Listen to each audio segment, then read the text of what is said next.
નમસ્કાર, આપ જોઈ રહ્યા છો નેશન પ્લસ ન્યૂઝ. હું છું આપની સાથે હેતલ ભગત. ડભોઈની વિજયા પાર્ક સોસાયટીમાં રિક્ષા સળગાવી દેનાર બે ઈસમોને ડભોઈ પોલીસે સીસીટીવીના આધારે ઝડપી પાડી કાર્યવાહી હાથ ધરી છે.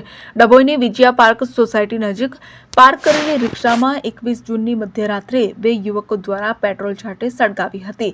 ડભોઈ પોલીસે સીસીટીવીના આધારે તપાસ હાથ ધરી હતી. આ દરમિયાન સીસીટીવીમાં દેખાતી મોટરસાયકલના આધારે પોલીસે તપાસ કરતા મેહુલ કુમાર વણકર અને અજય વણકરની ઓળખ છતી થઈ હતી. પોલીસે બંનેને ઝડપી પાડ્યા હતા. પોલીસની પૂછપરછમાં બંને આરોપીઓએ જૂની અદાવતને લઈને રિક્ષા સળગાવી દેવામાં આવી હોવાનું જણાવ્યું હતું.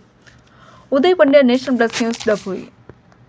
સમાચારોના સતત અપડેટ મેળવવા માટે અમારી નેશન પ્લસ ન્યૂઝની યુટ્યુબ ચેનલને સબસ્ક્રાઇબ કરો, બેલ આઇકન દબાવો અને જોડાયેલા રહો ફેસબુક, ઇન્સ્ટાગ્રામ અને ટ્વિટર પર.